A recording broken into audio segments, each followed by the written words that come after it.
Thank you, Madam Chair. It's a pleasure to be here to present some of the successes from the past year and some ideas for the coming year.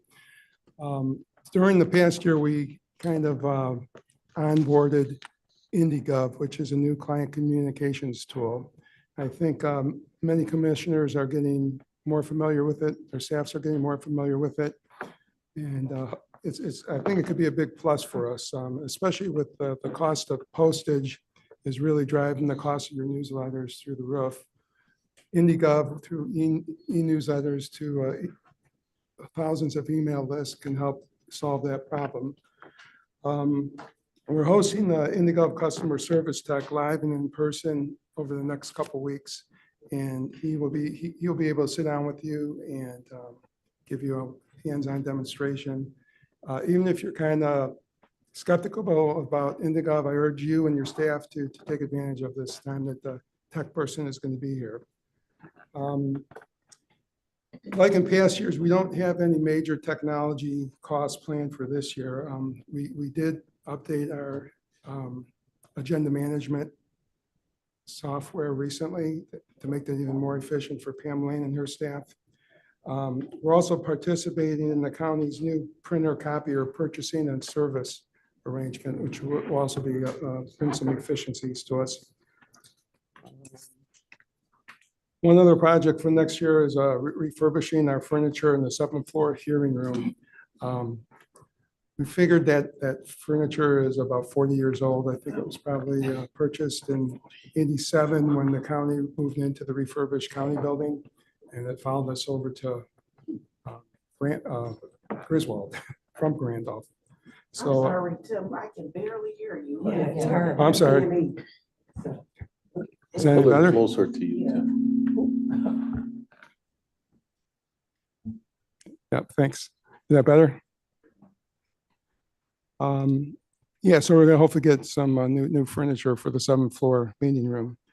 Other than a few smaller projects, our operations will pretty much be status quo.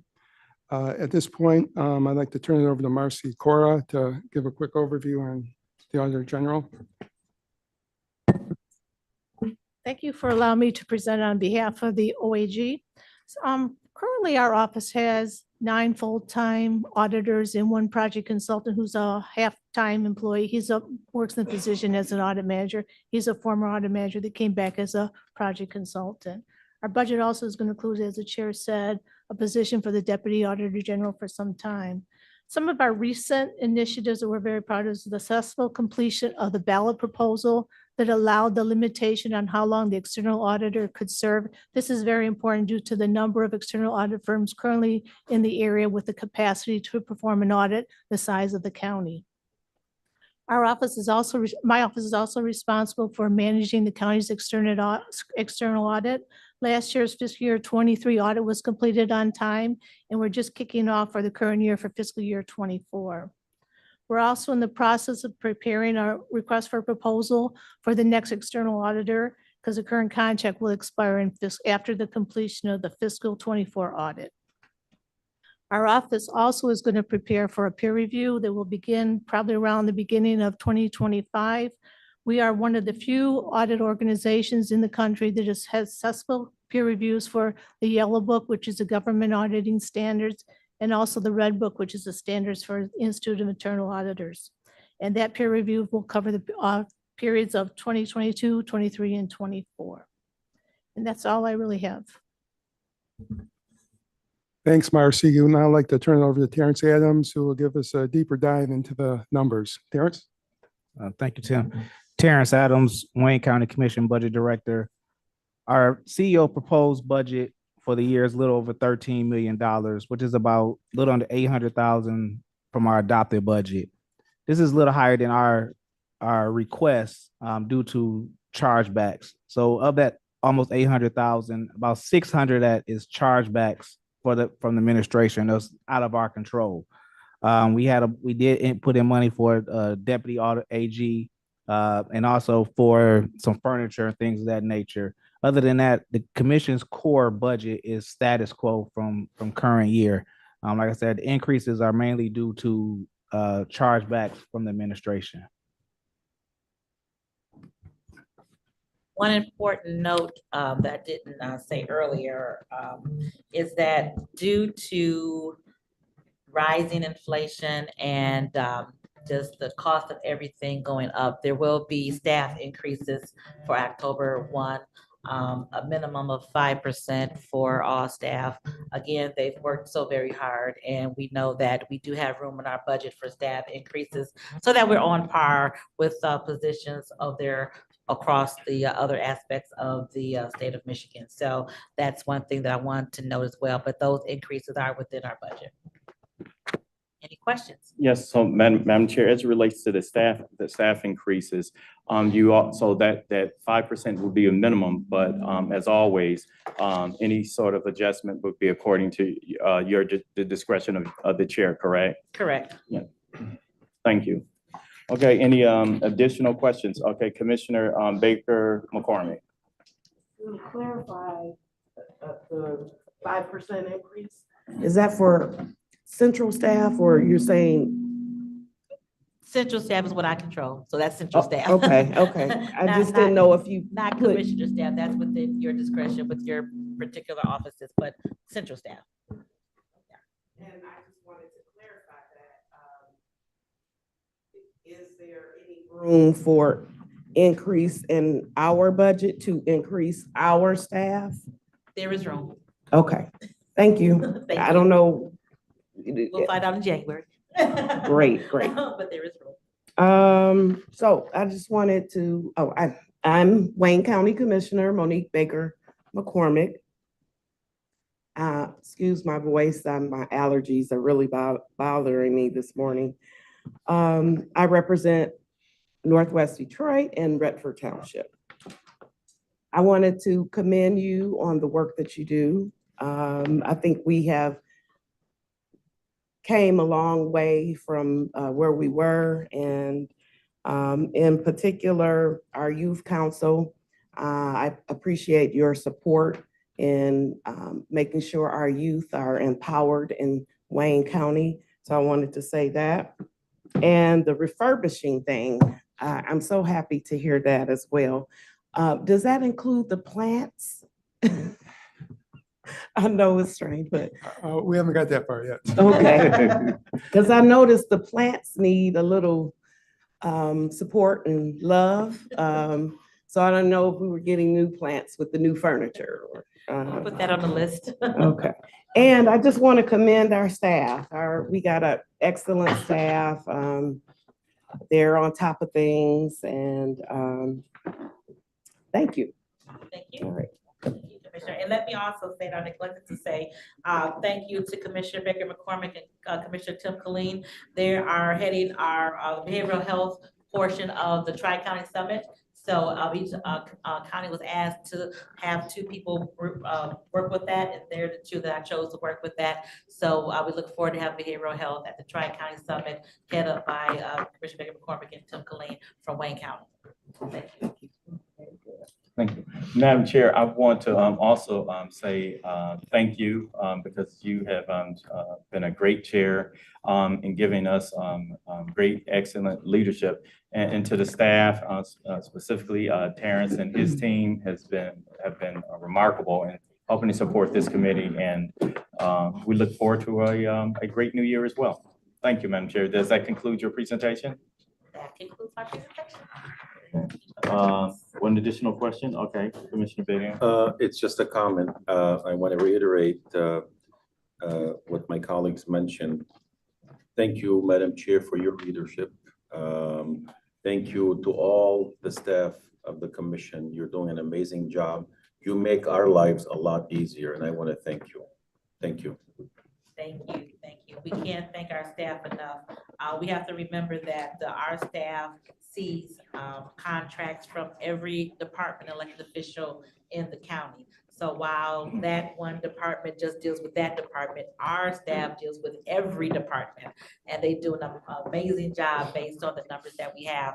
But I think they like it, and we're doing something right by them, because as I stated earlier, many of them have been with us for a very long time. We're so thankful for their longevity and their institutional knowledge and how they do help us be the best that we can be and make sure that we're doing right by the residents of Wayne County in our role as the checks and balances for Wayne County government. Commissioner Martha G. Scott will be the last. Yeah. Thank you, Mr. Chair. Good morning, everyone. I am Martha G. Scott, District 3, Highland Park, Hamtramck, portions of the east side of Detroit. And I too want to thank you, Madam Chair, and all the central staff for all that you do. It's been very, very helpful to me. Thank you. Thank you. Thank you, Madam Chair, and to the administration and team of Commissioner's office. That concludes your report. That concludes our report. Thank you. Thank you so much.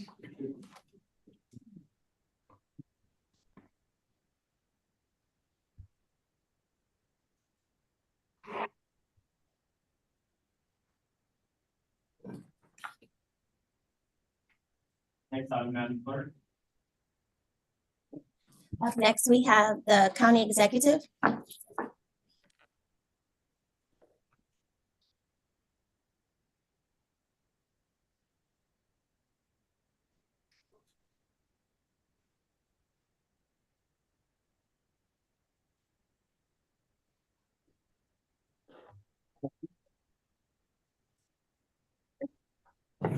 Want to keep you awake. Not Arabs, they have all that strong stuff.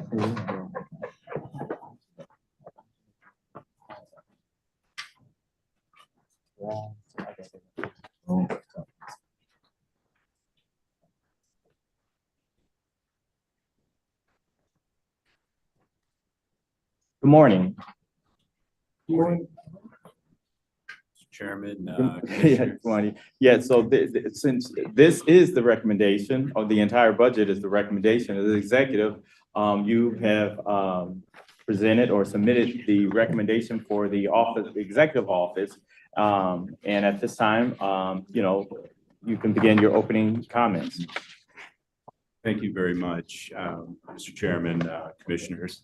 And thank you, City of Dearborn, Commissioner Bethune, for the hospitality here today as well. It's frankly great to do these. Can you pull the mic a little closer? I think that's the biggest issue. It may be the mic, it may be Brian with a cold. Oh, okay, okay. Just wave a hand at me if I am speaking too softly. So thank you very much. I do have a handout I passed around. I won't go through it verbatim. I'll try to move through this kind of economically. Joining me today is Jeanette Kalsar. I'm Brian Manning, Assistant County Executive in the County Executive's office. And Jeanette is? Hi, Jeanette Kalsar, Director of Policy and Strategic Management for the CEO's office. Pleasure. So as you stated, you've submitted information to us as it relates to highlights associated with the proposed budget for the office, the executive office. So at this time, I'd like to ask commissioners, do you all have any questions associated with the information that's been submitted to us regarding this department? Any questions? Okay. Commissioner Marecki. Is that a question, but are you going to give us highlights? Yes, I'm gonna have them, Okay, I'll have them to touch on some highlights. as Great, he thank stated. you. Okay, thank you. Okay, you can begin. Sure. So thank you. So the County Executive's office request is comprised of the County Executive's office is kind of always understood it to be, but also blocked in there is the Violent Crime Reduction Initiative as well, which is about 10 public safety staff as well. That's comprised of sheriffs, deputies, corporals, I believe a lieutenant, and some assistant prosecuting attorneys. Detroit Police Department is also a part of that initiative as well, though they're contributing their own officers to that. The overall budget request for the office was down about 1% for 23-24 levels. So this is essentially a par ask for us. Internally, in terms of personnel, we kind of created 3 kind of smaller positions out of 2 larger ones within the office. And I'll get to that a little bit because that kind of morphed into the constituent piece that we're upgrading within the office that I think be of better service to the communities, the commissioners, and the local elected offices. But in terms of the 23-24 accomplishments, maintaining the financial strength of the county, and likewise, all of you sharing that as well. This is, I think it says 9 consecutive budgets. I was gently scolded by one of my management and budget colleagues. That was in fact, we are now in double digits. This is number 10 this year. So as someone who started his career here in the 90s, this has been a remarkable run, you know, over the last 10 years. And, you know, we're very proud of it. And I think from a prestige standpoint, it's greatly, you know, increased the county's standing overall within the region and kind of reputationally moved us forward in a way that I don't know if I'm not the most optimistic person, but I'm incredibly impressed at kind of the way the standing of the county's improved in the last decade. So additionally, one of the things that kind of came out of the pandemic was the opening lines of communication with the counties. We have an intergovernmental call we still do bi-weekly, led by Dr. El Sayed and that team on public health, emerging threats, emergency preparedness. And then bi-weekly as well, we have the call with 43 communities, which also includes some members of our state and congressional delegations as well. You know, a year or so ago, we sort of tested the water on that to see if that was something everybody wanted to keep doing kind of post-COVID, although everybody's still getting COVID. And there was a resounding interest to continue that. And so we've done so. I want to interrupt on that. But so the Violent Crime Task Force, that was one that was up under Health and Human Services Department. Why was it moved over? Just a general question as it relates to moving to the executive office. In origin, it was the funding was placed in the Community Corrections Fund. And I was still in the Health and Human Veteran Services Department at that time myself. However, kind of the overall management of it was coming from county leadership. So it was sort of a natural segue. And I think I might have been the initiator for that to just move it to our office budgetarily because frankly, county leadership of the sheriff's department and the prosecutor's office are kind of setting policy and priority for that. So it seemed to be I don't know, the most transparent way to express it, frankly. So, thank you. Yeah, you're welcome. So we've kept up the lines of communication, and I think we want to kind of continue to make investments in that area and fortify that. Likewise, transition to the criminal justice complex. Our initial submission for the budget book was talking about this in the future tense. It is now slightly in the past tense. We have opened, of course, you know, you move into a new building with all those complexities and all the logistical issues. There's going to be kind of, you know, a housewarming period with this. So we're continuing to kind of monitor the kind of the success of the implementation.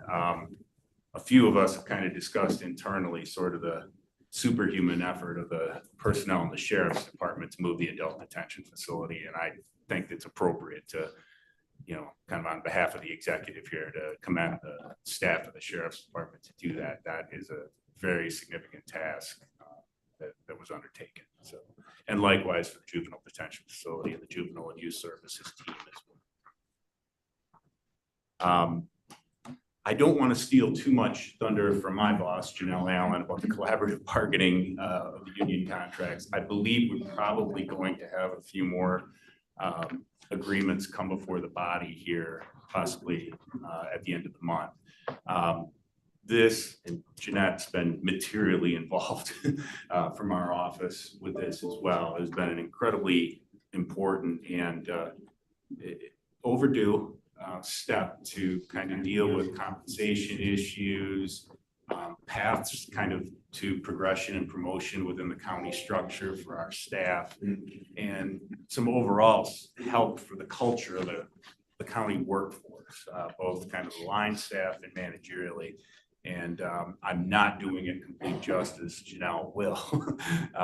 But just to kind of highlight, it's been an office priority for a year. It's been incredibly well received by our bargaining workforce and by the unions. And I have to say, it's some of the best technical work I think I've ever seen us do as a county. Basically, it was one of these $10 million consulting jobs if we'd have hired Plant Moran or Ernst & Young to come in and do it for us. And we kind of did it collectively. And I think we got a better result, and we didn't spend the money. So, paired to the collaborative bargaining performance management program implementation, as a county, and I think government overall, there's sort of a legacy here of our performance management is sort of, if somebody gets in trouble, there's progressive discipline, and there's never really kind of an upside to that. Maybe there is more in the corporate world and in some nonprofit areas too, but some chance for high achieving employees within the county to receive some additional compensation kind of tied to levels of performance. This was incredibly well received by labor, and they've been actually very involved, to my understanding, in kind of the formulation and development of these plans. So we've got a lot of optimism for what that may help bring us in terms of being a more efficient, productive workforce. Moving to violent crimes reduction initiative. Our last full year reporting, we had for 800 arrests, 600 in the city of Detroit, 200 outside the city of Detroit. It's been a very successful initiative. It's targeted at kind of the highest risk public safety offenders out there.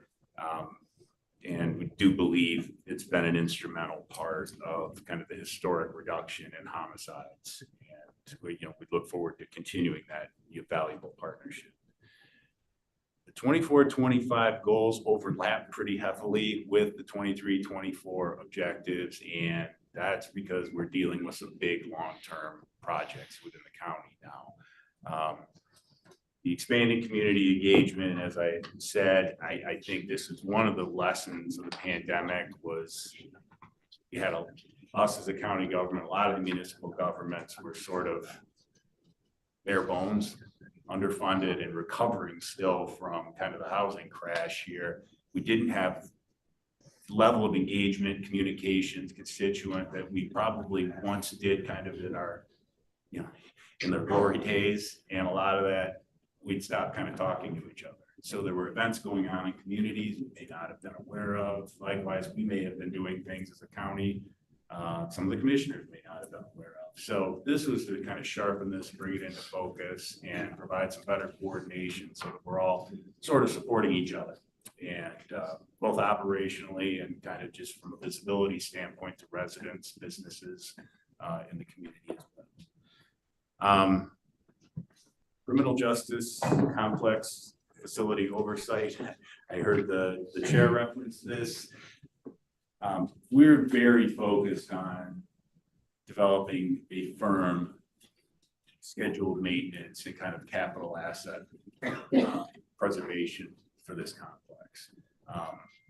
The executive is expressly made this a priority. There is tendency when something new and nice and shiny is built and other folks that use it see it, that they may overburden it.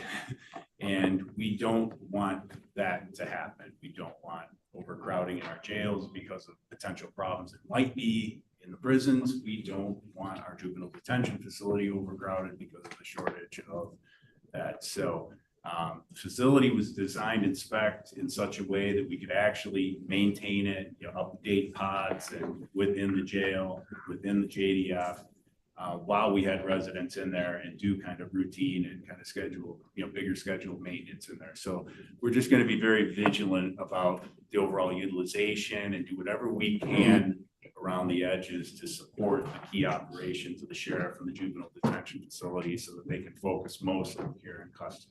So since you touched on that, we've heard a lot of news reports regarding some of the issues that have taken place over there. For the record, can you clarify exactly what's transpiring over there and how some of those issues are being dealt with? Specifically within the realm of, because we often are reminded that that's a constitutionally elected office, but within the framework, since you brought it up, how are we, the administration is trying to address some of those public concerns? Sure. So I think it's very clear is as things happen there, our buildings team has been very responsive and kind of mitigating these things as they arise. We won't get to a point ever where there'll be no incidents. However, we will kind of thoughtfully evaluate whether there's something kind of systemic that's happening. Like, if there's a piece of equipment that's positioned in the wrong place on a wall or something like that, if we need to, look at doing something like that. So from our standpoint, that is our role in the process is we're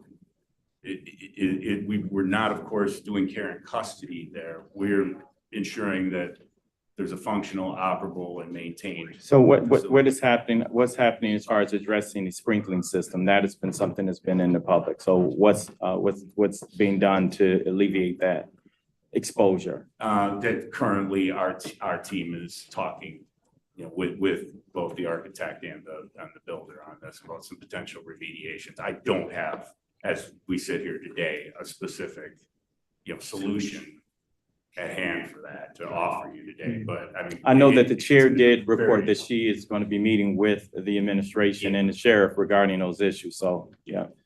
And it's high priority to rectify this as expeditiously and comprehensively as we can.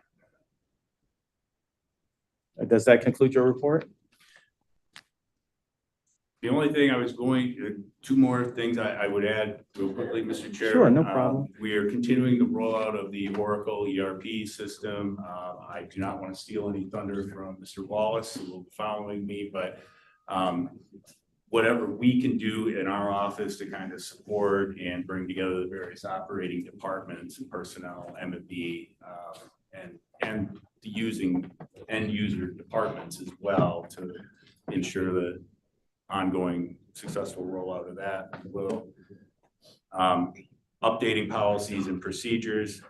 This is Jeanette's area. I don't know, Jeanette, if you want to kind of weigh in on it. Yes. Working really closely with Janelle Allen, the COO, as well as the department directors to update and create any new policies and procedures that are needed throughout the county. Phase one is management and budget. And we've also been working, I've been working closely with the director of PHR on the performance evaluation program and that policy that was just issued a few weeks, about a month ago. So we have a lot to do, but we are getting a good start and a plan together for finishing the rest. So, just wanted to say, I want to thank the administration and how they respond to the questions and matters when they're sent to the commission, but even also the cooperation and the relationship between the executive and the commission is incredible. I can just absolutely say that it's very helpful in me addressing the concerns of my constituents. So this partnership can be an example, definitely to Washington, as far as how legislative and executive branches can interact. And at this time, commissioners, do you have any questions? Okay, we'll start on the left. Yes, comment. Yes, go ahead. Sure. Sorry, yes. Mr. Heath is going to give an update tomorrow, to my understanding, at commission about the physical plant issues at the CJC. Okay, thank you. Yeah. Okay, Commissioner Clemente and then Commissioner Marecki. Thank you, Mr. Chair. Excuse me. Thank you for being here. More of a comment than a question. I appreciate that the administration has continued the community engagement. I think that it's super important. I have learned things when I listen in, my staff fills me in. So I think that is really important. Communication is key. I would like, I think your community engagement liaison people are here. Could you introduce us to them, please? If everyone doesn't know already. Everybody come on up and speak to the mic. So on the topic of communication, I think this is what this has been created. And I think for all of us to meet them and kind of let us know where you're going to be representing and what you're going to be doing if this is one of your goals this year. Thank you, honorable body, for giving us the opportunity to introduce ourselves. Speak into the mic. Can you hear me? Yes. Okay, there we It's like go. you're eating the mic. Yeah, I didn't want to be too loud. But good morning, everybody. Yeah, thank you all for giving us the opportunity to introduce ourselves. My name is Javion Johnson.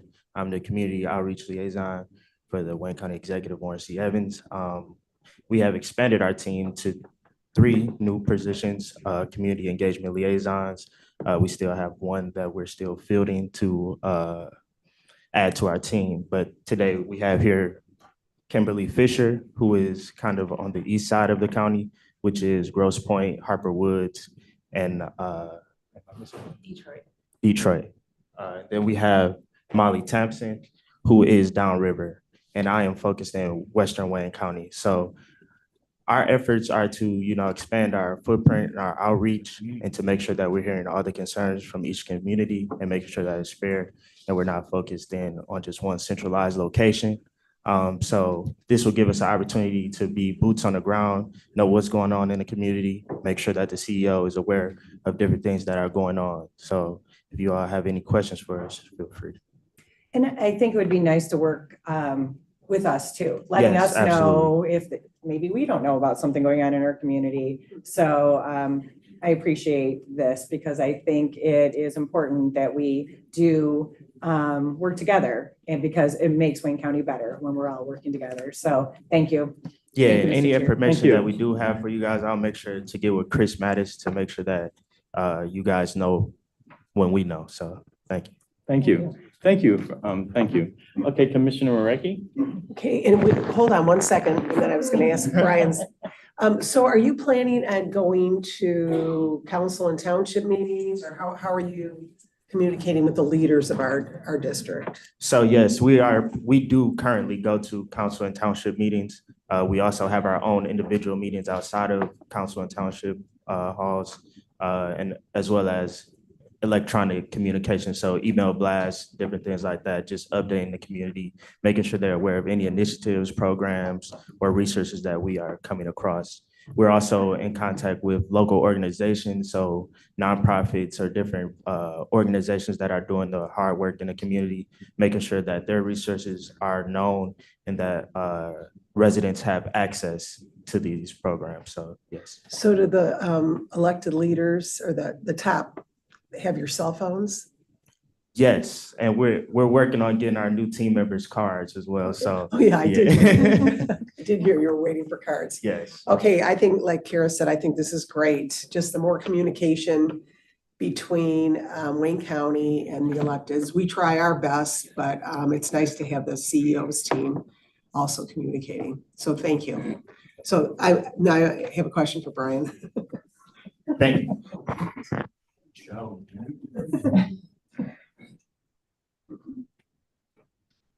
So I'm updating some of my groups that I represent. Can you get a little more specific about the violent crimes? I know we had this. Can you tell me how this interacts, or is that like too much information out in the public? Because if it is, that's okay. I can ask other questions. I am not the resident expert on violent crime, so I'm gonna take a swing at this. Brian. And Brian Swing. And Assad and the county executive are the resident experts here.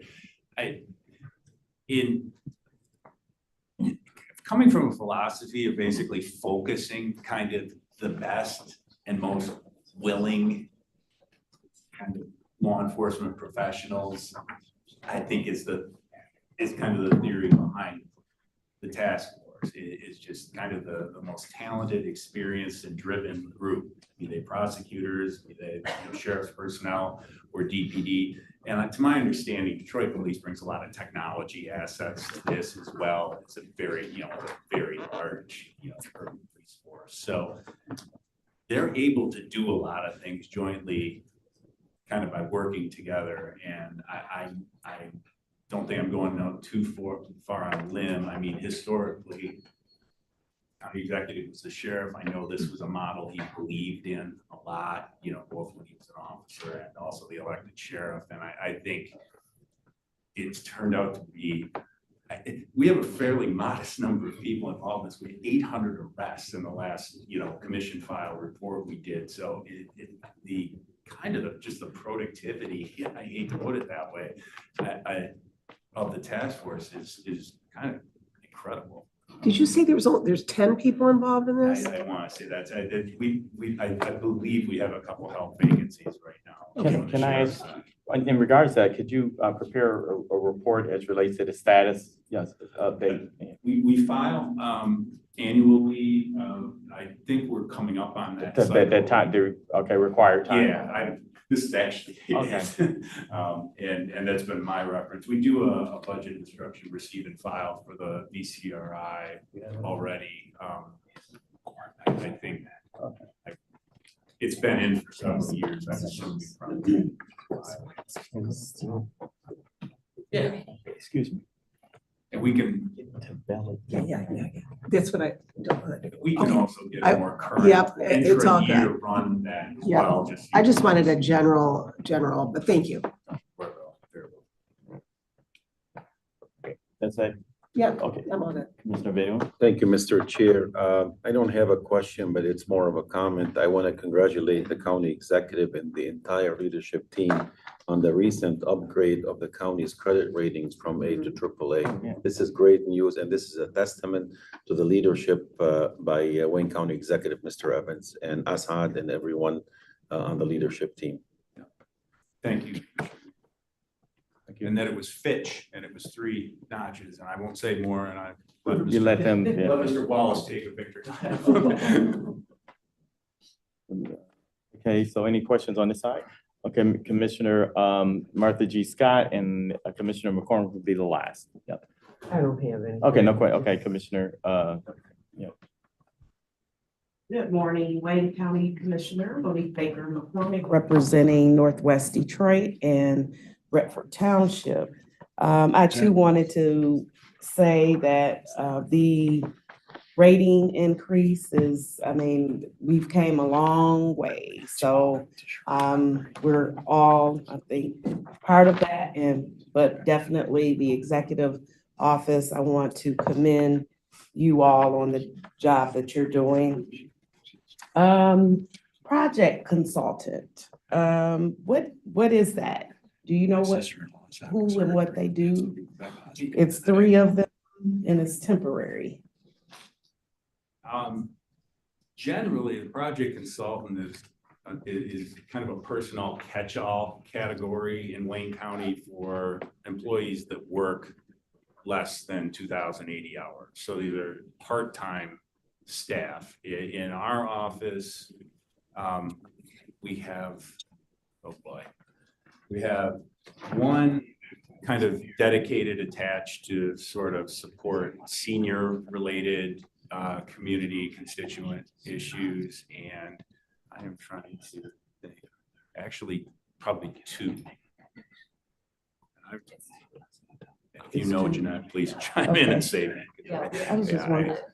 The 2 consultants primarily are working on random events, so it's clearly not a full-time job, but most of the work that they do is around seniors, the senior events, engaging with our seniors. So it's part-time, temporary. And the last one, I do not know. So it's basically as needed, you bring them in for special projects or, okay. Right. Because I was thinking, are they community engagement, reaching out as the, No, okay, no. have nothing to do with We that? do have one additional community engagement position. That's, yeah, they're hiring Yeah, for, okay. you're hiring for. Yeah. Okay, so,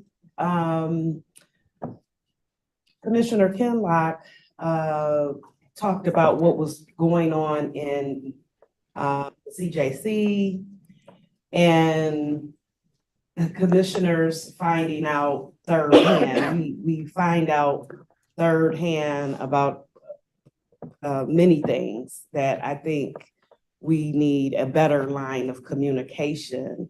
So I'm not sure who that would be.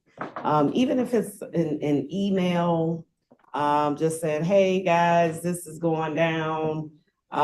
Here's the situation. Just wanted to give you heads up. Who would be that person for us? It may be if I can, I'd like to kind of go back and talk to the team internally about how to do that and kind of nominate a person if that's how we decide to do that, to kind of be a direct conduit. I don't want to foreshadow Mr. Heath's discussion tomorrow, but I certainly that could be something we could maybe perhaps give a firmer commitment to.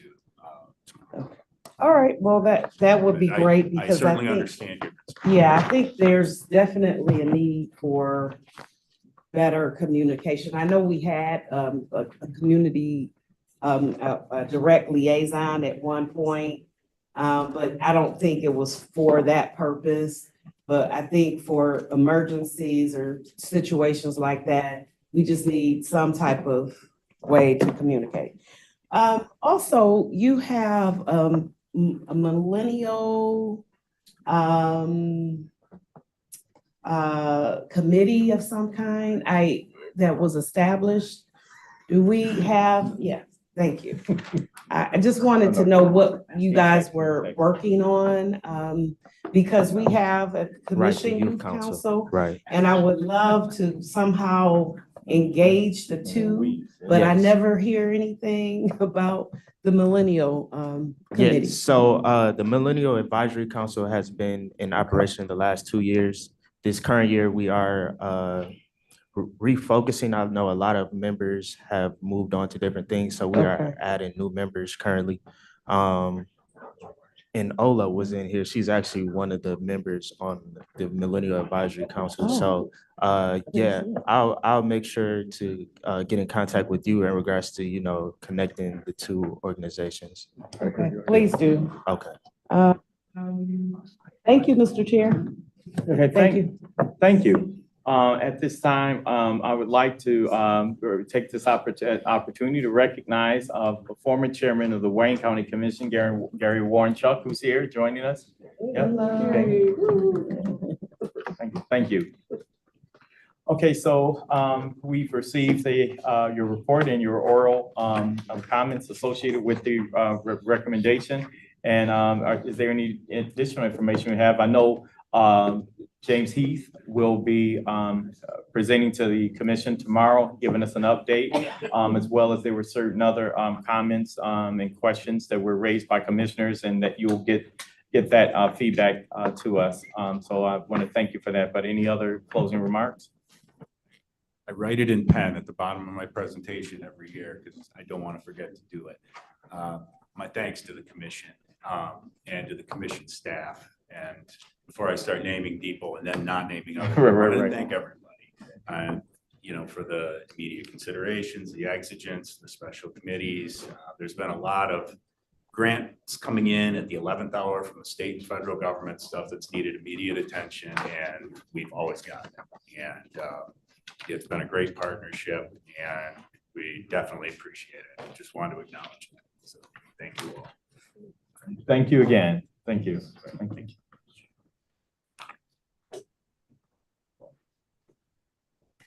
Sneeze once.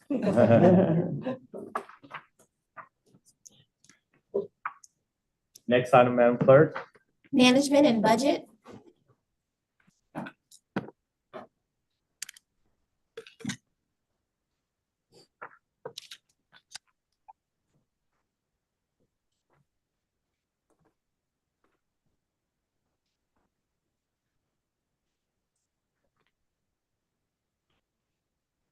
Good morning.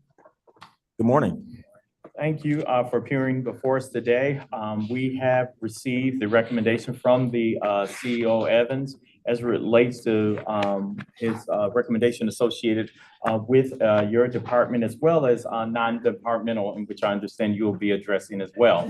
And at this time, I would like to ask you, as you are a key part of drafting the overall budget, whether or not you believe these recommendations are reflective of what is necessary for these operations to, I guess, move efficiently in the next fiscal year. Good morning, Chair and Commissioners, Honorable Auditor Commissioners. Yes, we do. Okay, you may begin. Well, again, just good morning. My name is John Wallace, Wayne County Chief Financial Officer. Also have Greg here, our Deputy Budget Director and Acting Director right now. We want to thank all of the staff for helping us with getting the budget this far, particularly the fiscal staff, along with all of our MMB staff. And in terms of high level, our main initiatives are our people, process, and our technology.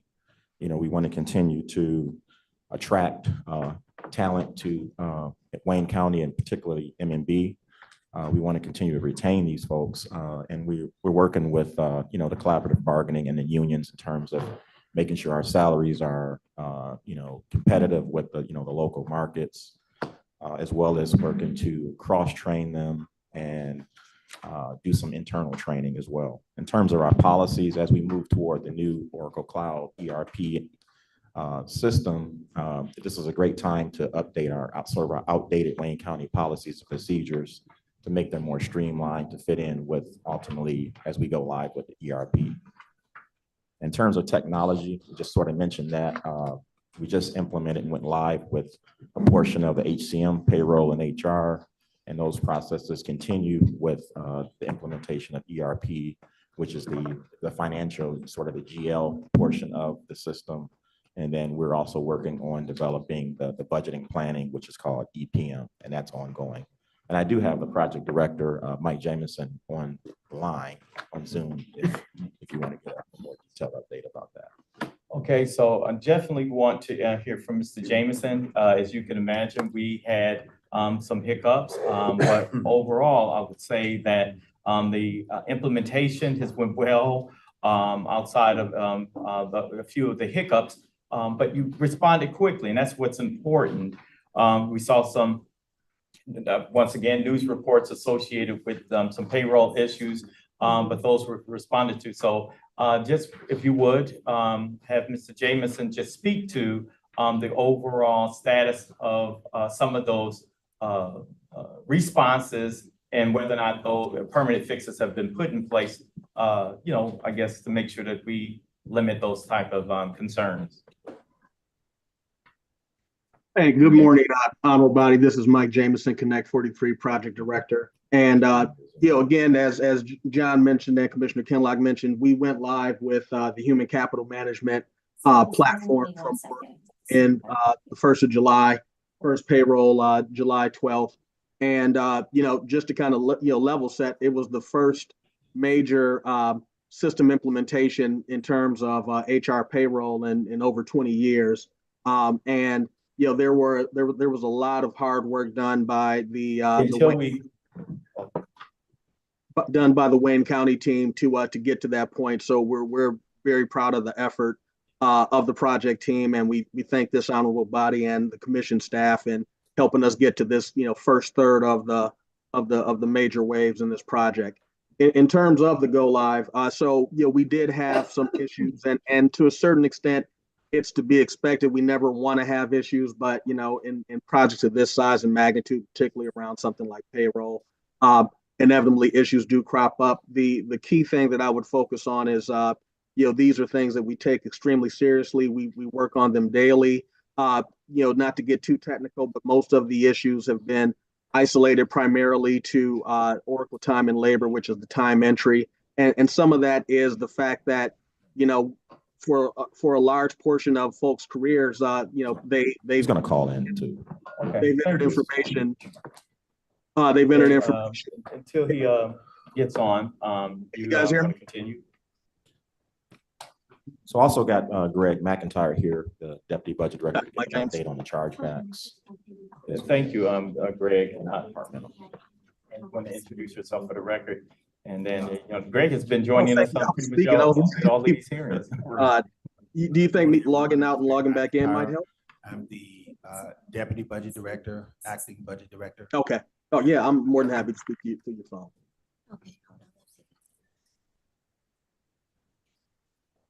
In your presentation, you guys are trying to page 15, talk a little bit about chargebacks. Okay. Some of this information was served as a refresher to you guys, so I won't go through it verbatim, but what a chargeback is, it gives you the true cost to operate a department, the true cost to operate a department. Chargeback departments, they do not receive,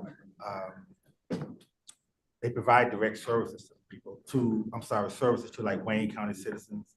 They do not provide services to Wayne County citizens or the clerk or the sheriff or register of deeds. Chargeback departments, they do provide services to other Wayne County departments.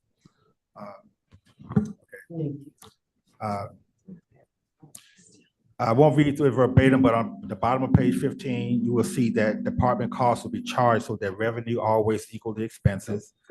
And departments using chargeback should not receive direct general fund, general purpose. However, there have been a few exceptions to this case. On page 16, I want to share with you some of the chargeback departments. We run through what is called a cascade, and they're in order on page 16. So we first start with buildings. We run that through the cascade, and then we go through technology, management and budget, personnel, corporation counsel, and then the CEO's office. This is the order that we run the cascade when we're charging back to other departments. On page 17, talk a little bit about some of the factors that could increase chargebacks. Some of the factors are CBA agreements, an increase in health and pension costs, an increase in rent. These are just some of the things. There are others on here as well. And then I want to share with you some of the scenarios. For example, if technology added 10 million for computers, though this is a chargeback department that we spread these costs countywide. M&B, if we add money for the Oracle project, this would affect chargebacks. We spread this cost countywide. Corporation counsel is another chargeback. We spread this cost countywide. At the bottom of the page 17, you see some cost allocations. For example, technology may bill based on the number of networks by department. Corporation counsel may be based on the number of cases handled in their department. Buildings could be the number of work orders, and personnel could be the number of positions filled, or payroll could be the number of checks that they handle per department.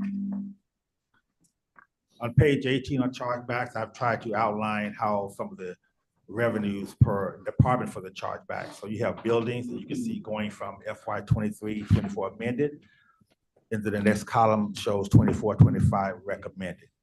And so you can go down the page to buildings, technology, management, budget, personnel, corporation counsel, and CEO office, and you can see what the chargeback numbers are. These are not direct charges. These are not direct charges. These are just strictly our chargebacks. So this is just a brief overview of chargebacks, not a deeper dive, but if you have any questions, please be available. Thank you. And at this time, commissioners, do you have any questions? Any questions? So, okay, he's on. Okay, Mr. Jameson, can you state your name, position for the record, please? Yeah. Hello, my name is Mike Jameson, Connect 43 Project Director, and thank you for this honorable body. Sorry you guys couldn't hear me earlier. I think we might have been having some issues again. So yeah, just to reiterate what the CFO said and to follow up on Commissioner Kinlock's question, we went live July 1st with the human capital management environment, which is the HR and payroll system. First payroll out of the system on July 12th. Did have some issues with time and labor in particular, and time and labor is the module that really is around time entry. And so the focus of the team has really been on ensuring that the time and labor and related payroll items are buttoned up. This is in retrospect, the first major HR payroll system implementation in over 20 years for the county. So, being in a live production environment is slightly different than being in the implementation environment. So some of this is the growing pains associated with a go live of this size. With that said, we are meeting daily on all of the outstanding items, time and labor and payroll as the focus.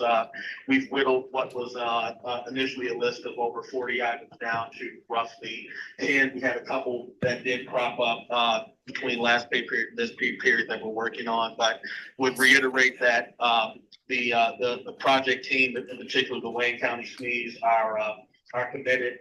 They're working significant hours and putting a lot of time in this. We take it very seriously. So while I can't give an exact date, I wish I could predict the future, but the intent is to get everything resolved by the next payroll, but sometimes it's just not possible. So while we move the list down, we have roughly 10 or so items that we're focusing on as root cause issues that hopefully will address all of the major issues. It's always possible that something can crop up in production, particularly as, again, with Oracle, you get new functionality, whether you like it or not, every quarter. And so this is the quarter in which we're receiving our upgrade, which also can introduce sometimes issues in production. But we have a process in place to manage it. We actually had some foresight to extend the payroll support through the end of the month, and we were able to work with Oracle to get our time and labor leads extended through the end of the month as well. We're now what officially is kind of considered post hypercare, where a different Oracle team, customer support is on site, and they've built up a team to transition the all open issues, not just time and labor and payroll, to their team. So we're actually in the process of that transition right now. But overall in aggregate, folks are getting paid. 95% of people are getting paid without issue. It's that 5% that we really got to focus and whittle down, and hopefully we'll be giving you good updates in terms of the number of issues and how that number is dwindled as we go forward. There'll probably always be some issues, but from a level of materiality, we're looking to get that 5% down to less than 1%. Okay, so in regards to some of the, I guess the programming, coding, those things there, you're addressing that. How quickly are individuals who are entering wrong information, how quickly are they being informed that they need to make some changes before the payroll actually process? I'm just saying, how quickly are you all identifying errors before it gets to the final threshold for checks to be processed? Is there a way that you can identify people have submitted incomplete data, not enough data, or you know what I'm saying, or wrong data? I'm just saying as far as when people are putting their time in. Yeah, very good question. So what we've implemented is what we're calling timekeeper office hours.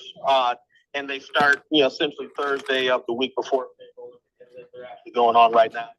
You up through payroll processing on the Wednesday of the payroll weekend. What that's designed to do is work with the folks who approve time and give them direct, confirmation as to, hey, here's the issue, here's what you do to correct, or if they have a question, they can pose the question. And the intent is to get all of these items corrected before payroll runs. In some cases, just based on timing of when the timesheets are provided, that isn't always the case. But the goal is to your question, to proactively address the issues before they even get into the actual active payroll processing. For those items that aren't caught in that process, what we do is payroll runs, and then the analysis of the particular issue is done afterwards. And then the goal is to within, depending on the amount, because sometimes materiality will cause us to push the adjustment into the next payroll because of just the de minimis dollar amount. But for the larger ones, we aim to try and get that process by that Friday of the payroll week, to be deposited no later than Monday. But again, some of that just depends on the nature of the issue and, how much time is required to actually root cause and determine if the issue is a training issue, a system issue, or somewhere in between. Thank you, Mr. Jameson. Commissioners, do you have any additional questions? Any additional questions? Well, thank you, Mr. Wallace and Greg, for coming today. And we'll be in touch, definitely with you, because we have some technical amendments that our team will be reaching out to. Yep. Thank you. Thank you.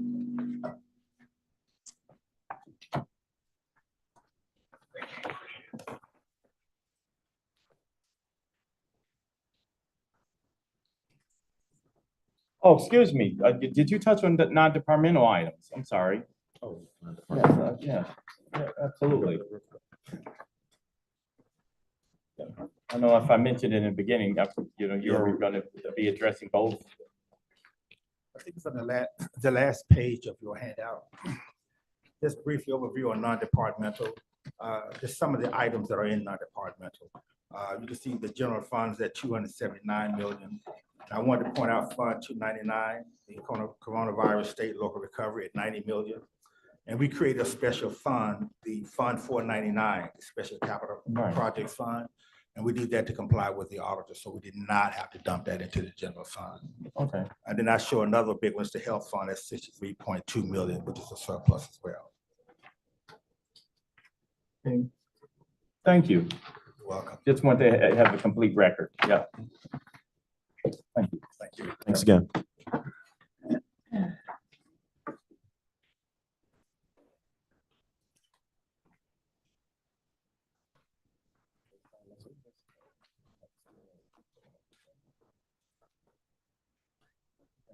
At this time, we will recess until the call of the chair.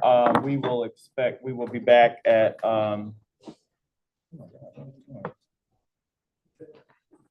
we'll be back at 12. Okay, we'll be back. We'll recess to the call of chair, or expect to reconvene at 12:30. Thank you. The next one, right? Yeah, okay. Yes, please. Yeah. Can we take a picture right now? Oh, absolutely. Let's do this.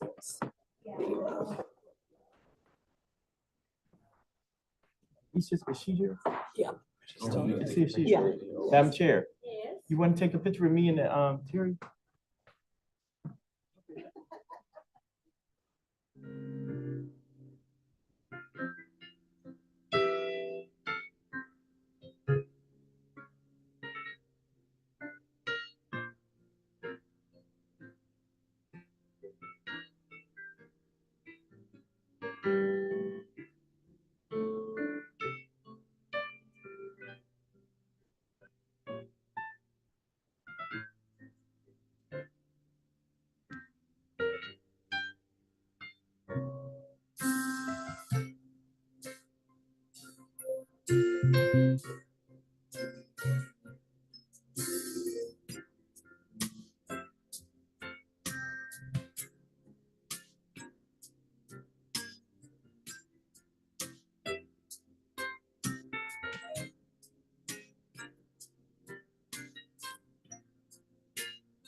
Wait a minute, we got to.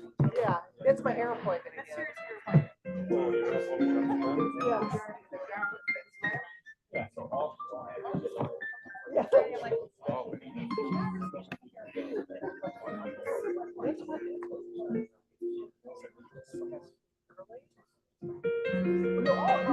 Sorry about that.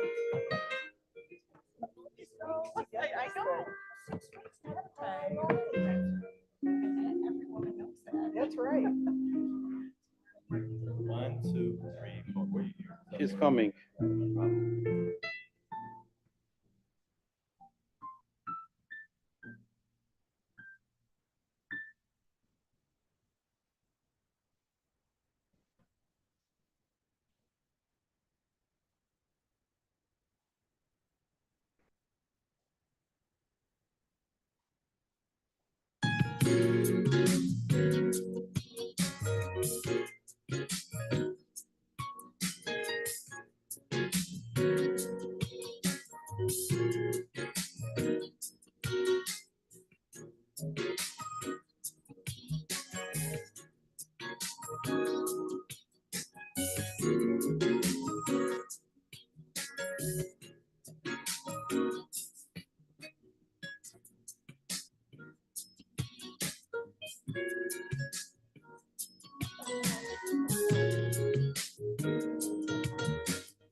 tape it? You ready? Yes, we can.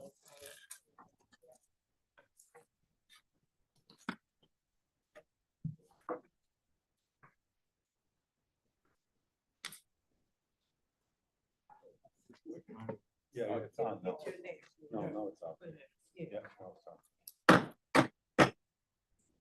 The Wayne County Commission Committee on Ways and Means Budget Hearing will now reconvene. Madam Clerk, would you call the roll? Commissioner Scott, Present. Commissioner Baker McCormick, Here. Commissioner Marecki, Here. Commissioner Clementi, Here. Vice Chair Bayjun, Here. Chair Kinlock. Present. We have a quorum present. Thank you. Next item, Madam Clerk. We are now returning to the agenda. Economic development is up next. Good morning. Good afternoon. Yes, afternoon. Good afternoon. So we have in front of us, the commission has received from County Executive Warren Evans, his recommendation for your departments and its various divisions, recommendation for the budget for the next fiscal year. Is this a reflection of the necessary resources that you believe is necessary for you to carry out the various duties and functions of your department? Yes, sir. Yes, Mr. Chair. You may begin. Good afternoon. We appreciate your time and we thank the commission and commission staff for all their hard work that they put in not only this year, but last year. Since our last budget presentation, the Economic Development Department has undergone tremendous growth and development. We have added additional project managers, program managers, business development managers, and other critical roles that amount to near 125% increase in staffing. We have seen the creation and staffing of a new division, sustainability and innovation. We have received accolades across divisions, as well as admiration from the Department of Treasury for our handling of ARPA and post-ARPA funds. We have created better processes and are closer than ever to fully cleaning up inherited programs. We have cultivated a high-level culture that has helped us to not only attract and retain top talent, but also solidify existing organizational relationships and create new ones. We have seen minimal turnover, something that I know that when I first came on, many of the commissioners talked to me about, consistency within economic development. We have seen minimal, if not any turnover over the last year due to the culture that we've been able to create and cultivate under the leadership of Mr. Warren C. Evans and the partnership that we have here with this commission, as well as passion of everyone here that's part of economic development for what we do and what we bring to the table for economic development for all residents and the economic development community across the county. Over the last year, we've had some stellar accomplishments, and I just want to kind of overview just a few of them for you. Not only the new hires that I mentioned, but our handling of ARPA with your guys' assistance and help.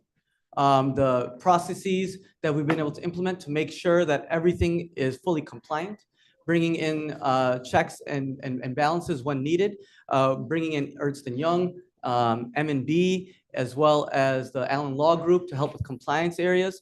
Again, we've been given accolades and accredited by the U.S. Department of Treasury for the work we've done, as well as asked to talk to other municipalities on giving them advice on how to handle ARPA, as well as how we've done post-ARPA funds, revenue replacement.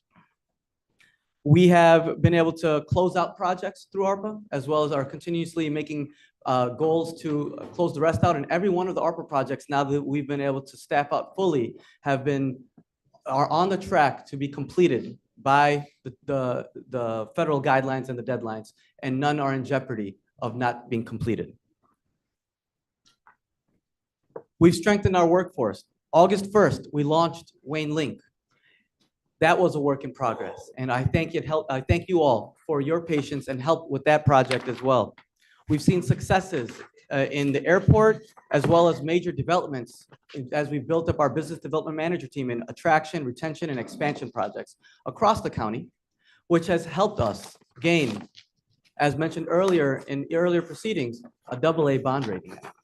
And I commend our M&B staff, John Wallace, as well as our economic development team, as we present to Fitch, which is known to be a hard liner and hard to gain up, but we got knocked up 3 notches.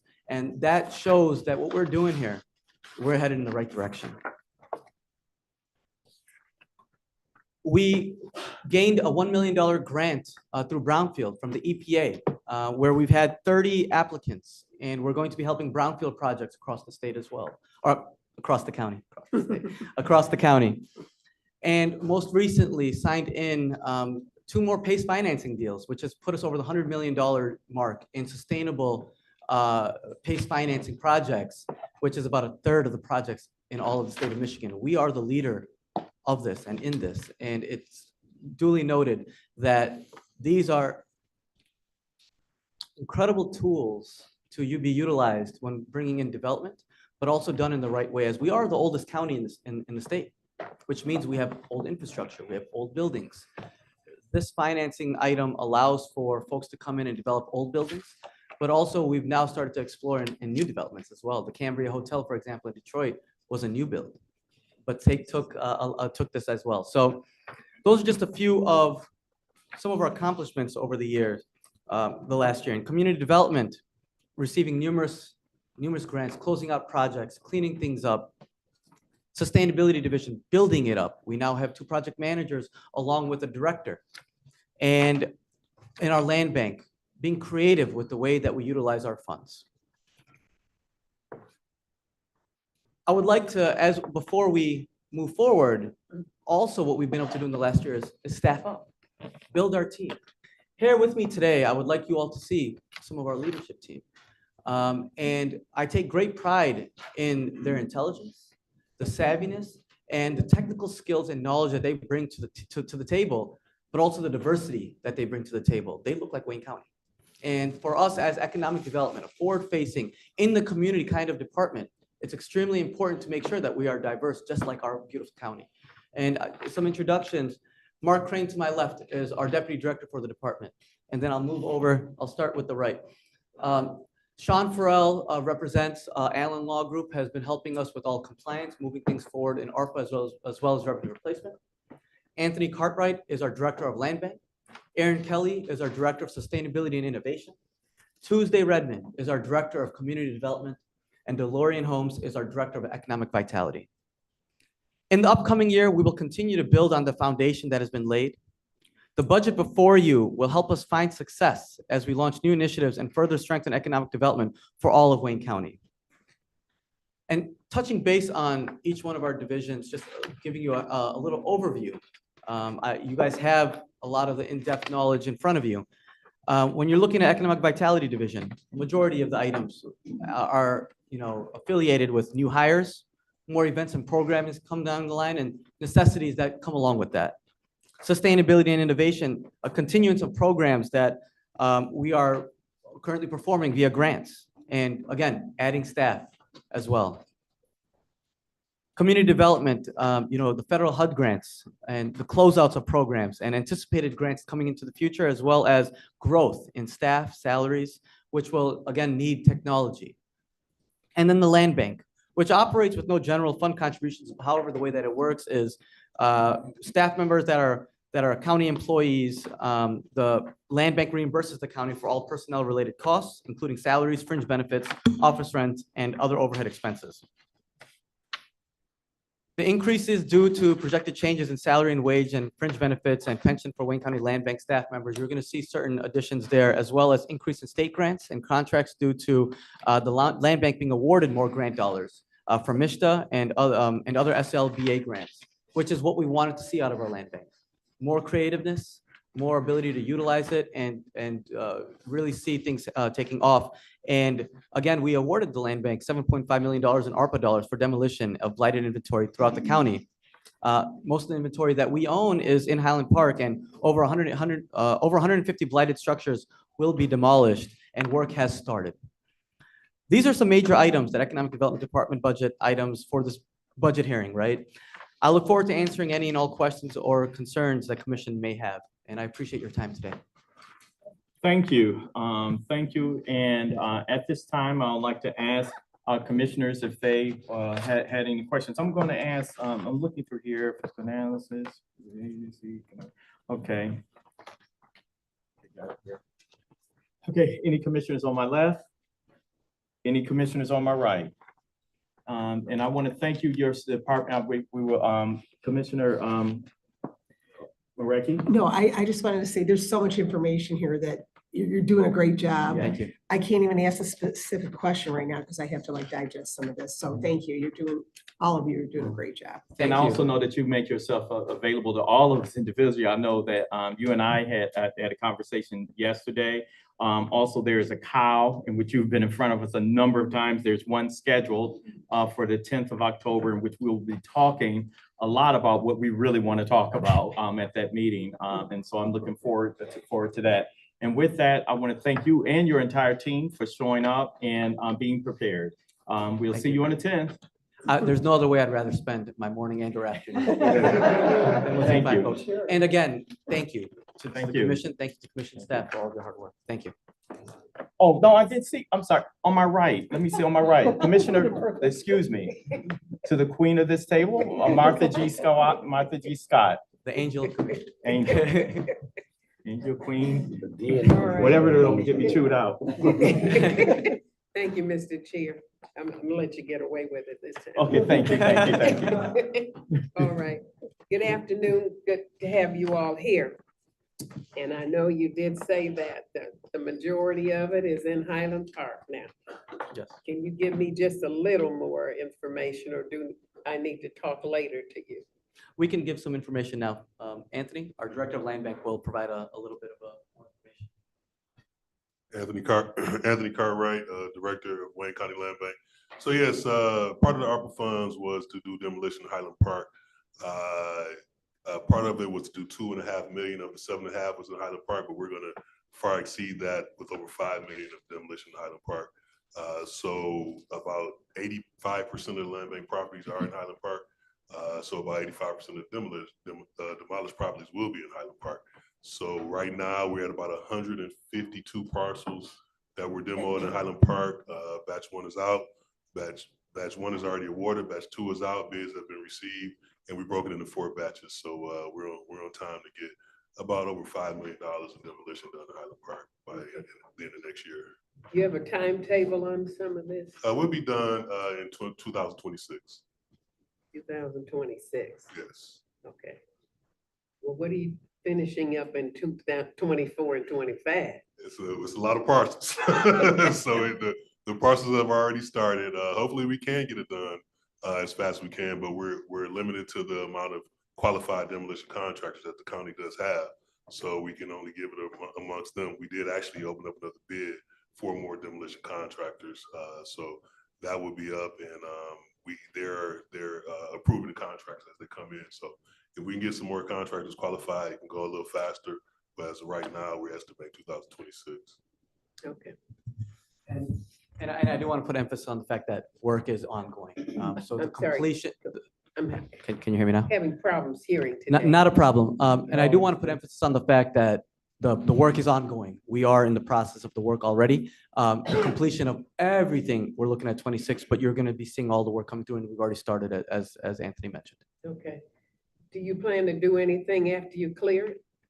After we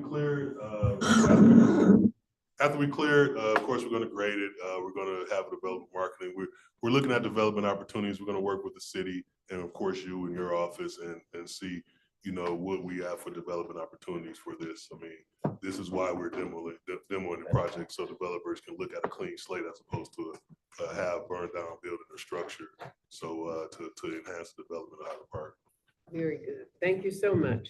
Okay, Commissioner Baydun.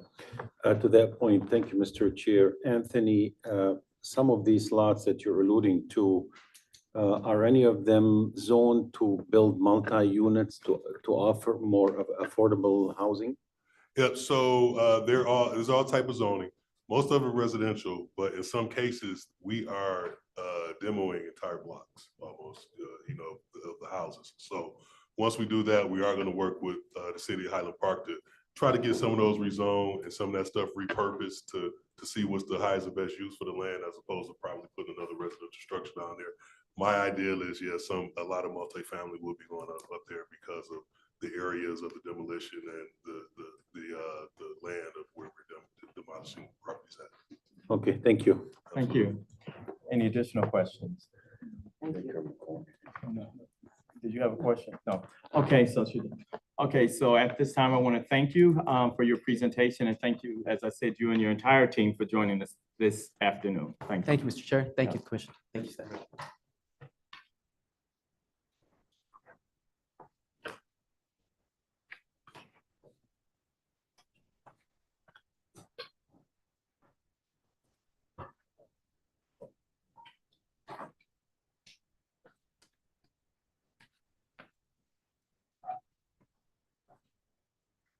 Madam Clerk, next item. Lastly, we have the Juvenile and Youth Services.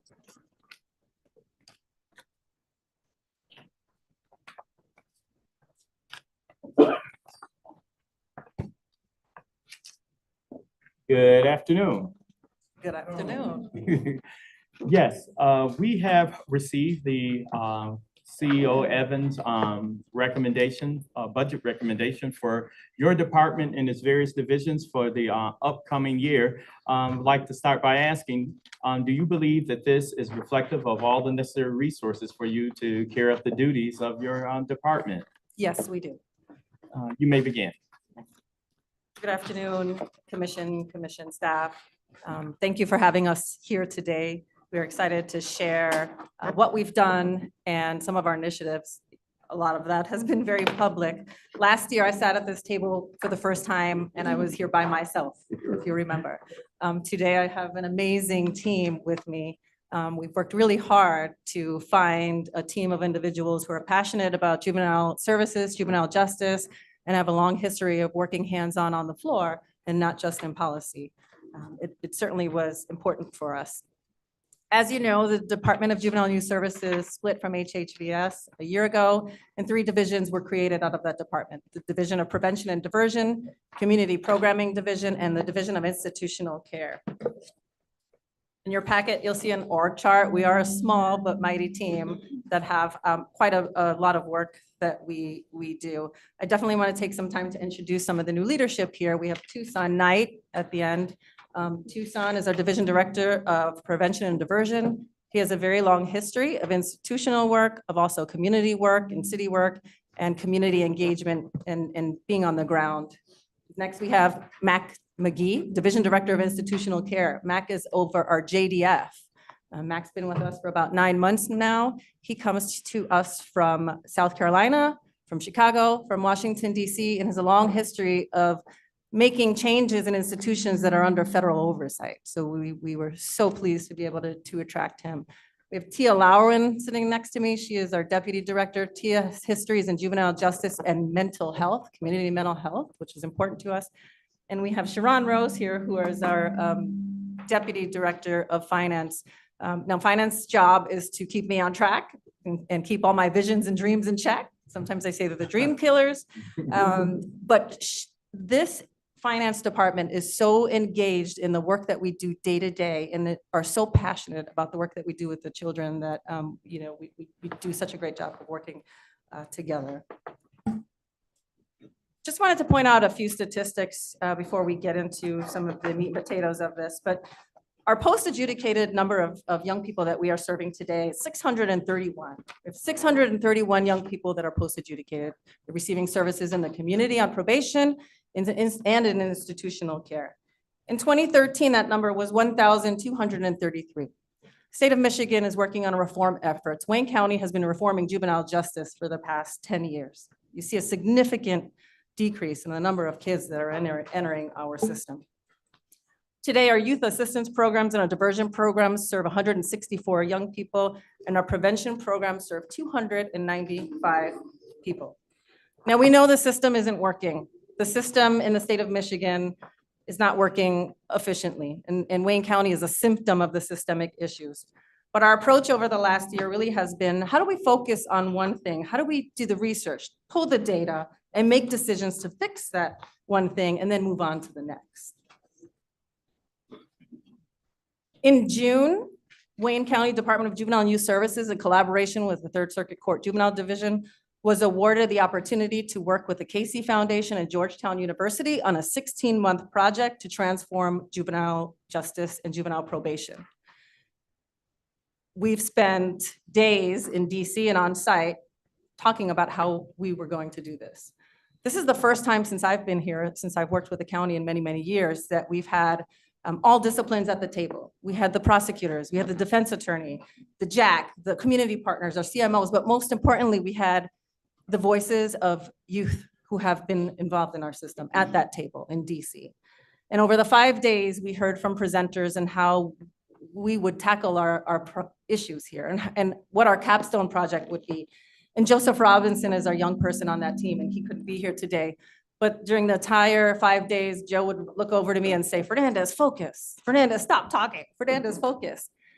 And Joe leaned over and said, Fernandez. And I said, I'm focused, Joe, I'm focused. And he said, do you know I've been in detention 22 times? Now, if a detention say is 6 months times 22, you do the math, how many years he spent in detention. That's not including the long-term treatment facilities. And I said, Joe, why? And he said, no one asked me about what was happening at home. Everyone was asking, what's wrong with you? And no one asked, what happened? What's happening? What happened to you? That was powerful to me because you see, I worked with Joe when he was 14 years old. So you start reflecting and thinking, was I part of that problem? So it's important in the work that we do to have the juvenile and the youth voice at our table and the voices of young people served. Through the Casey work, we really are focusing on shifting from a sanction-based model to a model that uses the principles of reform, which is how do we become teachers, mentors, and advocates, and not compliance monitors? How do we support strengths and not look at sanctions? And that's a big part of the Casey certificate, and you'll hear more about that as we deep dive. We're just getting started with that program. You have a slide in your packet, and I won't get into it too much, but it talks about the eras of juvenile justice reform. And Wayne County for a long time has been in this reform era, where we were talking about improving services, behavior modification, what do we do for people, and this idea that we are the experts in juvenile justice. We are working towards a transformation. How do we move Wayne County to a transformative era? How do we empower our community to wrap around our young people and support the change? How do we build capacity? How are we supportive, but most importantly, how are we investors in community capacity? How do we do with people instead of for people? And so we're shifting to be a department that's transformative and not transaction. October 1, we'll see Michigan juvenile justice reform go into effect. And I didn't lay out all the legislative changes, but there are a few points here. Child Care Fund, we will see an increase in reimbursement at 75% for all programming that keeps kids in the community, which is a huge win. The Diversion Act, which is going to allow more young people to be eligible for diversion. Validated detention screening tool is required as of October 1st. And what this means is that we need to be using a risk tool to determine, is detention being used appropriately? Are we taking the appropriate young people into detention? There's a lot of controversy over this one. SCAO picked a tool called the MJAS tool. There's a lot of controversy in the state right now because juvenile detention facilities feel it's not appropriate and it doesn't assess our young people within their communities. Now, where there's a lot of complaining, Wayne County has partnered with the Annie Casey Foundation. And so what we're doing is we're deep diving into our data to create our own tool that fits our community and the young people we serve. And yesterday I spent 8 hours with Mac and the Annie Casey Foundation and our jurists to start working on that tool and developing that tool so that we are ready and compliant October 1. We're excited to share that with everyone. I'd like to turn over some of the accomplishments of the juvenile detention facility to Mac McGee. I do want to point out, though, Mac on Thursday, in 48 hours, he said, I want to have an open house job fair. Let's hire people on the spot. Let's get it done. This was Thursday. On Saturday, we had a super Saturday. HR was there, finance, communications. We had 186 people show up for a job at the JDF. People want to work with us. Absolutely. Thank you, Director Fernandez. Once again, my name is Mac McGee. Been in the field 31 years. This is started when he was 10. Right. This has been a passion of mine my entire life, working with young people, because there were people in my life that helped me, right? One of the things we believe about justice involved youth is that their contact with the system should be rare, It should be fair and it should be beneficial. And if it's going to be beneficial, then language is very important. One of the things we did back in January, we had a retreat where we looked at our vision and our mission statement. And we determined that it was outdated. It had probably been developed over 25 years ago, and that's what was needed at the time, but we decided that we needed something new. And so if you look at the updated vision and mission statement, it says that Wayne County Youth Empowerment Site, because we always saying no, but we want to give young people something to say yes to, right? Wayne County Youth Empowerment Site is a beacon of hope and transformation for juvenile justice involved with the goal of inspiring youth to better shape their futures and the future of Wayne County. And then the mission statement says Wayne County Youth Empowerment Site will cultivate a culture of professionalism, accountability, communication, and teamwork, equipping staff with the knowledge, skills, and abilities to provide a continuum of care, of stabilization, rehabilitation, and successful reentry. The Youth Empowerment Site promotes reform with holistic interventions, trauma-informed care, restorative practices that foster healing and growth. And so, yes, we inspire to aspire. That's the direction that we're moving in. 2 years ago, as you know, Director Fernandez took over the reins, and there were 5 staff and 160 kids that were on 24-hour lockdown. We've come a long way since those days. Last year, in March, there was probably about 46 staff with over 100 kids. As of this March, we got the numbers down to 85 kids and up to 156 staff. Today, we stand at about 115 youth, and we have probably about a good solid 130 staff, and we're still hiring, and that's why we had the hiring event on this past Saturday. People do indeed want to work. In the 10 months that I've been here, I've been focused with the support of Tia and Director Fernandez to build a strong leadership team. And so I've been able to attract people who have industry experience from all over the country who've worked under federal consent decrees, because obviously that's something we never want to go under. And so we want to make sure that we right size and put the things in place that's necessary to be successful. Some of the things that we've done in terms of accomplishments is we've developed quarterly town halls or listening sessions for our staff so that they can express their concerns, their issues, the things that they need. We've increased the staffing levels, which I've spoken about. Leadership development, several leadership staff participated in the Council on Juvenile Justice Administration leadership training, which was offered to our leadership team. And so we sent 4 different deputies out over the last several months to participate with leaders from across the country in those workshops. As I mentioned, we developed a new vision and mission statement. All leadership and all staff in our facility as of June 30 was trained in trauma-informed care, as well as mental health, first aid mental health. And Dr. Khan, who came on as our medical director back in January, he has been successful in implementing electronic client record. Some of our other priorities is the creation of a healthy and professional culture. Anytime you work in these type of environments, culture is very important, right? And so I know just from my experience that it takes time. It's not something that's going to happen overnight, but we're moving in a direction to create a work-friendly environment, an environment where our staff want to come and do their job, which, by the way, is a very difficult and very tough job, but it's worth it. We implemented what we call administrator on duty. An administrator on duty rotation takes all of our deputies, all of our managers, puts them on a rotation, because oftentimes in facilities, you see all of the administrators during the daytime, but they're not usually present in the evening, overnight, or weekends. This rotation provides that they are there in the evening, doing rounds, providing assistance, guidance, and leadership. And so we have that rotation, and that's been in effect since January of this year. Every Monday, we have an administrator on duty meeting at 11:30, where all of the AODs get on, and we sort of do a check-in to see what we need to improve, how we can improve it, what are some of the issues and the concerns on the ground. We're in the process right now of implementing our trauma-informed crisis response team. This is something that I've had the privilege of implementing in 2 other jurisdictions, which adds a layer of safety and security to our direct care staff. Although our direct care staff have a duty to act when there's an issue or a crisis, they just make a call, and this crisis response team will come and help provide safety and security, which will help reduce incidents, reduce injury to youth and staff.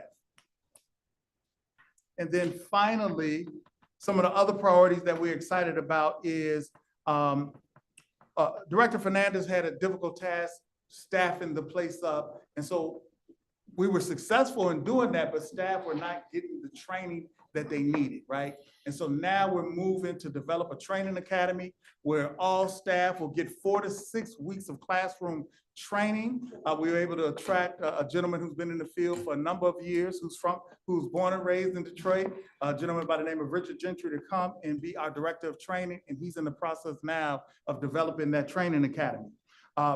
We're bringing in a Credible Messenger program, which is a national initiative, tried and true, has been tested, has been researched by John Jay College of Criminal Justice in terms of its effectiveness, where we bring people who have shared life experience, as they say in the field, the therapeutic value of one formerly incarcerated person to another is without parallel. And so to be able to take mentors who have that shared life experience and match them up with our kids will help them and engage them, and then we can have the type of outcomes that we want. We're working with the National Partnership of Juvenile Services, where we'll have embedded consultants. One of the most important parts of a facility is to have a very strong and robust behavior management system that young people buy into, and it gives them something to drive to. In other words, a level system. You're on the highest level, you have access to those things that you enjoy, and it helps us to modify and manage the behavior, cognitive behavior therapy, and things of that nature. And then lastly, which we were excited about, on August 26th, we had the opportunity to move into the new CJC, which has been a blessing for us. Thank you. Thank you. And so let me just say this. We've seen and have seen the evolution of your department. We more so have seen the solutions and the answers to all of the various concerns that have been made in this public space. And you remember when you first came here, you didn't come with a smile, not at all. And I appreciate you building up a great team.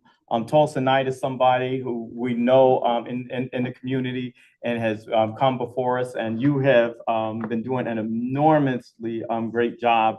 And when you came in, I remember when you first came to be confirmed by this commission, and you and the whole team, and we regularly see you, here at the table as well. So your team is not a team that we're not familiar with, and I appreciate all the great work of that department, because that was a fire. It was a dumpster fire in you, and under leadership of Executive Evans and Mr. Turfy and your team, and you all responded. At this time, commissioners, any questions? I'll definitely start on my right, and I'll see Commissioner Baker McCormick. Do you have any questions? Not so much a question, but just want to commend you. Monique Baker McCormick, I represent Northwest Detroit and Redford Township. I just want to commend you on the direction that you have moved. You have had a very difficult situation to deal with coming in, and I think we're moving in a positive direction, especially now that I hear the training is in play, because I think, I was just talking to another director today, and I was like, well, we're all a work in progress, right? And all we can do is try to get it right, to do it better. And when it comes to our young people, I think you're doing all that we can do to move in that direction. And so I want to commend you on that, and anything I can do to help you, I'm here. So thank you so much. Okay, then also before I go to the next commissioner, did you want to highlight the works of Mr. Knight and his division? Yeah. Absolutely. Thank you. I thought you forgot about me for a second. No, real quick, I don't want to hold you up too long, but I just want to talk about a few of the accomplishments that we started. First, it's a new division, so we went out to the community and we wanted to get an understanding of some of the issues that was in the community, to see how we can address it in our division. So one of the things we learned about was, parents wanted a centralized system to contact us. So we always talk about like parents never reach out. As Director Fernandez could tell you, she used to get calls and calls every day about how can I get help for my child. And we, from Wayne County, we have funded so many different programs. So of course, we know of different people that can assist with their children. So we created a centralized parent contact system where parents can come in, they can send us a note, we'll reach out to them within a day or so and try to provide them with resources so they can get help. We get about 50 tracked calls per month now.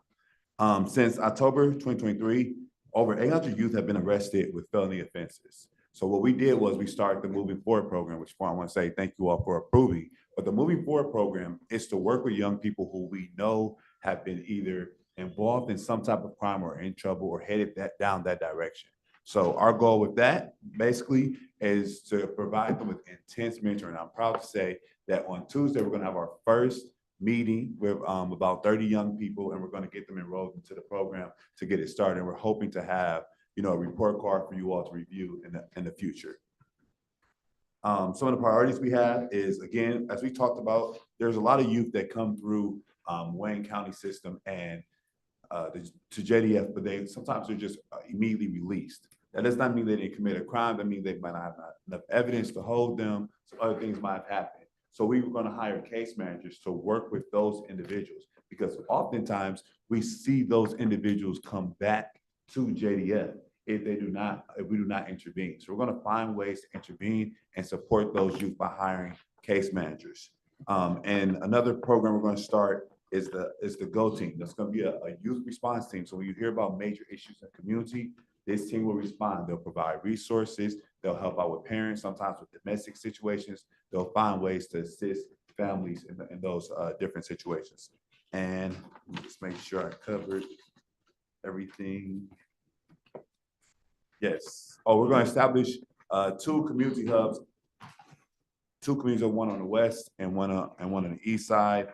And we're going to hire a community outreach coordinator to make sure that we connect with people in the community to ensure they know about our programs. So we're going to be connected with different schools, police departments to ensure that they know what we offer. And lastly, I'll let Director Fernandez talk about the community mapping initiative that we're going to do to fund programs. So in a couple of minutes, we're working with Wayne State University and we're working on a community mapping project. And what we're doing is we're looking for all of the small organizations, the CBOs, the grassroots organizations in Wayne County that are doing the work with young people. We all know of those individuals. There's a list in your packet of individuals doing them in your districts. They are small. They might not be able to compete for RFPs with the county, but this is where the change is going to happen. This is where the village, is to work with our children. And so what we will be doing is empowering these grassroots organizations and providing the infrastructure so that they can be evidence-based, so that they can have the fiduciary oversight and they can compete and be eligible for reimbursement by the state and be able to provide these services. These community-based organizations do the work. They're in the community. They're embedded in the community. And so we want to really get in the community and ask them how we can support them, be successful and work with our young people. And so in closing, I put a quote there that's near and dear to me and everyone on this team, but most of our children have been abused and neglected, and they have high ACEs scores, adversity, scores. And really, it's not the behavior problems that we need to address. We have to understand their extreme survival skills. And so we look forward to presenting next year all the great work that we've accomplished. I want to thank you and your team for coming before us, and we're going to go to commissioners who may have some questions. Commissioner Martha G. Scott, do you have any questions? Thank you, Mr. Chair. Thank you. Thank you all. Thank you for being here. And thank you for speaking up so we could hear you up here. It's been kind of hard today. But anyway, thank you for all that you are doing. Now, the 30 young people, Mr. Toussaint, where are they coming from? So I had Mr. Sam's team. They pulled a list of young people who might have been like straight released. So that, again, like I said, they come to the juvenile center, but they're released without charges. But clearly they're involved in some things that probably we need to get a handle on. So we are calling from that list, and we've had over 179 straight releases within the last 3 months. So, yeah, so we wanted to reach out to those young people Detroit. in Detroit, yeah, so, Oh, they're in Detroit. Yeah. Okay, so you got plenty to work with. yes, yes. So we're going down the list, calling them now, and hopefully Okay, they'll be able to attend the program. very good. And thank you all for all that you're doing for these young people. It is so important that we give them an opportunity in life, and it looks like you're doing it. So thank each and every one of you. Appreciate you. you. Thank you. Thank you. Let me now go on my left, Commissioner Baydun. Thank you, Mr. Chair. I just want to thank all of you for all you have done and you continue to do to help our young in Wayne County. Obviously, you've come a long way in 2 years. Throughout the 43 communities in Wayne County, I know we have issues, many issues with young and, getting in trouble. And I applaud you for everything that you're doing to put these young men and young women on the right path to become productive members of society. I mean, this is very, very crucial. You're dealing with the biggest assets of our societies, which is the young children. And I want to applaud you for all your work. Thank you. Okay, Commissioner Marecki. Thank you, Mr. Chair. So the child care fund changed now from 50% to 75%. Is that helping with the budget more, or are you going to be able to offer more services? How does that work as far as our budgeting? So the child care fund is shifting for children and in-home care, so community settings, 75%. And so it is going to give us more opportunity to expand the programming within the community. And we also are releasing a new RFP to attract more YAP, youth assisted providers as well. And that'll be out probably in October. So how many more YAPs are you gonna? We're not exactly sure yet. Okay, all right, great, thank you. Commissioner Clemente, do you have any questions? Thank you, Mr. Chair. No, I just wanted, I think what the chair said, that your hair was on fire and you have really brought a team together. I'm very impressed with everything I'm seeing. The community-based organizations that you're working with, I noticed that they're not in every district. Is that because you haven't found community-based organizations, or you're still looking for those within the county? So the slide with the districts are just to show you a snapshot of small organizations in your district that are doing the work that we want to start partnering with through this Okay. initiative in 2025 and supporting them so that they are able to compete for RFPs and contracts with the community. Okay, thank you. But we are looking to learn about everyone out there. So we'd love to hear from you about organizations in your districts. Thank you. I haven't had time to digest all of this, but I was looking at that, and of course, we want to support anyone in our communities and help support you. So thank you for that.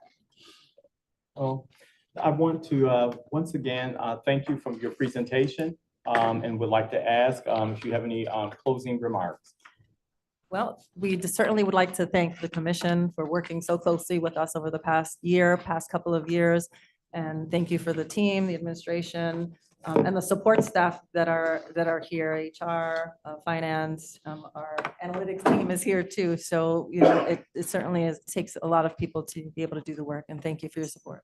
Absolutely, and thank you again. Thank you. All right, thank you. Enjoy the rest of your afternoon.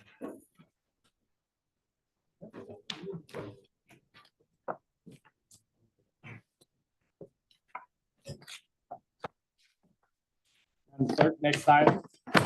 May I have a motion to pass item 1 for the day? Motion is in order. So moved. It's been moved. Is there support? It's been moved and supported. All those in favor signify by saying aye. Aye. Aye. Those opposed, this item stands approved. Next item, Madam. Item E, new business, there is none. Let's move into item F, such other matters as may be properly submitted before the committee. I know of none. Next item. Item G, public comments. At this time, Madam Clerk, would you please open up the mics? And I would like to ask everyone who is on by Zoom or telephone, if you would like to address this committee, to please raise your hand or make an indication that you would like to be recognized. Madam Clerk, are there any hands raised, and have you received any other communications through chat or otherwise? There are no hands on Zoom and no emails or chats have been received. Okay, yes, and so thank you. Okay, and before we go to the next item, I'm going to recognize Mr. Adams to give us a recap for where we are and for next week. Thank you, sir. Through the chair. So this was our last official budget hearing for all the departments and elected officials. We have a scheduled meeting next Thursday, September 26th. At that time, we will review the budget language instructions report, technical amendments to the current proposed budget that we have, and any other items that on the floor for the commissioners. And our goal is to forward the budget from that meeting out of Ways and Means to the committee of the whole for final approval on September 30th with full board. Those are the plans for the rest of the budget season. And staff will hopefully try to get budget language reports out to the commissioners later this week, beginning next week for your review for Thursday. If anyone has any questions or would like to make any modifications or add anything.